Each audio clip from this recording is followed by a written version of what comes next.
Hello viewers, my name is Justin and you're welcome to my Mikary Music Academy. This is just a short kit and what you need to know about voice training. I know some of you have been wondering, how do I sing on a low pitch? Especially for the guys. So I'm going to talk about vocal registers. Now your voice has several positions, and that position in your voice can be described by the piano. I'm going to be using the key C. And then for those guys who are especially tenor singers and you find yourself not being able to touch the depth of your voice, I will introduce you to the first register that you're about to come across, understand and use. The vocal fry. The vocal fry. When you use the word fry, we talk about you frying something. Like a car screeching is also called a rattle voice. I'll explain that to you in a very short while. And this is how it sounds like. For the rock singers, you're trying to do a song and then you hit stuff like this.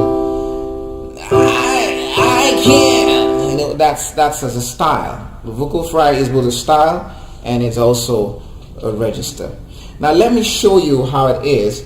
Now if you do that too much all the time, it's not so advisable. So you might need to curtail how you use that style, because it causes what we call vocal cord shortening.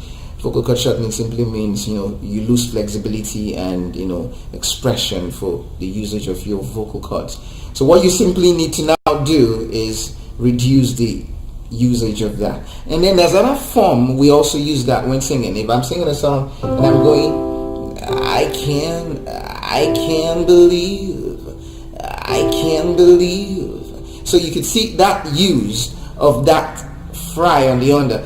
That thing that I'm using underneath is called grunts. It's like a groaning thing.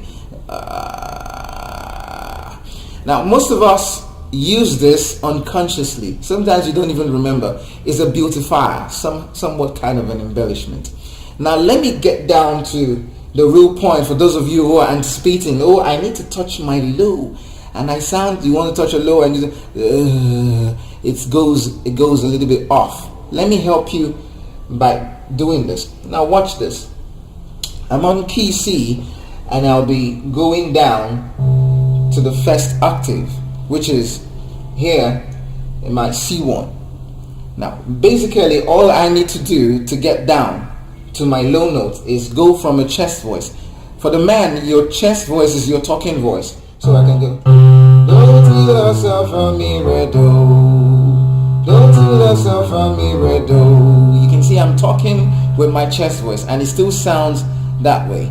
Now if I want to go to my vocal fry, I will just take one octave lower, and this is how it sounds. This is how it's going to sound. Don't till yourself on me, redo. Till yourself on me, redo. You're hearing that do. What's happening to the do is because I'm using what we call grunts, and that's where the fry is as a register. When you start experiencing grunts on the low, some of you may not be able to touch the note.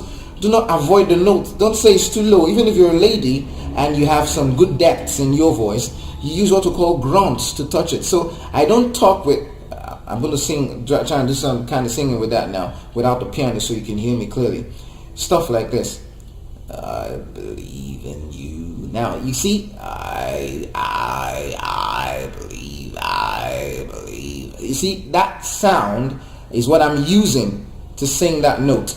Now, if I try not to use the grunts, I will become flat. Or, for some of you, feel like a little bit shy away from that note. No, you don't get shy.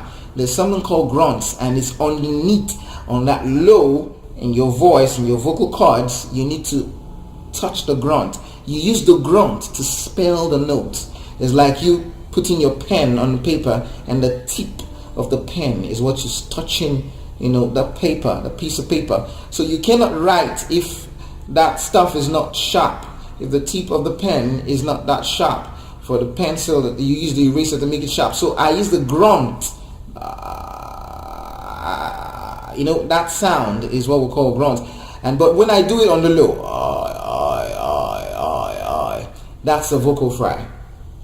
So what would I do? I go from a vocal fry back to my chest voice. Do, do, re, mi, fa, sol, la, ti, do, re, mi, fa, sol, la, ti, do. Where I am is in my chest voice and somewhat around my mixed voice, because the mixed voice is is between the head voice and the chest voice. So it's a combination of the head voice and the mixed voice. We can call it the mixed register. Mixed registration simply means I'm using two registers combined. So the end, if I'm ascending, the end of my chest voice and the beginning part of my head voice mix up my mixed voice. I know some persons may not really agree all the time. There are other coaches who find it difficult to agree that it's a mixed voice. But how do you explain, what you call the head and the chest without a mixed voice? That's how you know that. So simple. You just go my chest voice. Do, re, mi, fa, sol, la, ti, do. Do, re, mi, fa, sol. You can see at this position of my voice, I'm already getting high. You can see it's high.